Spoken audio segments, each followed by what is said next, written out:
Today we got the Honda Land, Earth, Fire, and Sea, the Elemente. It's got a water pump that's not pumpulating. I did do a fair bit of the work up top previous to filming this, so we're starting on the bottom and the top side stuff's pretty much done. So let's get this splash guard out of the way.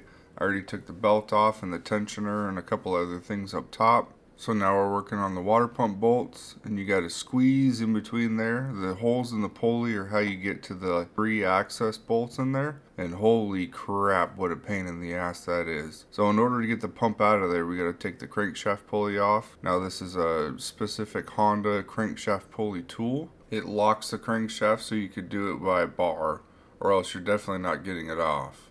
So here I am sliding the new water pump in there. It's not too bad to get it in there. The top bolts, basically any bolt that's not behind that pulley isn't that bad to get to.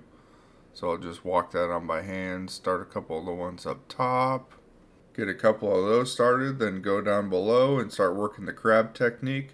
Pinch and turn, pinch and turn. This thing is so dang tight to that frame rail.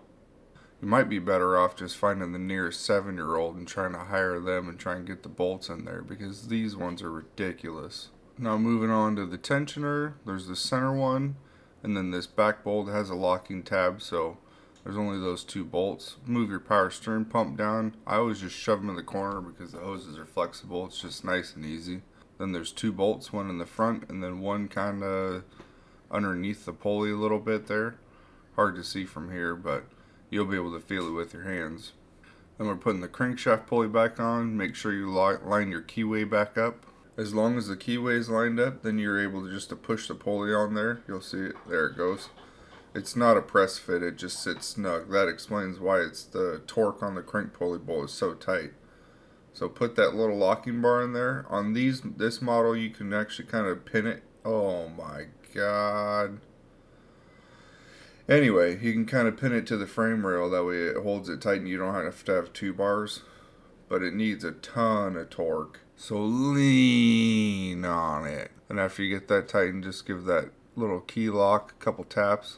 Makes it come out of there pretty nice. It'll wedge in there when you're torquing on it.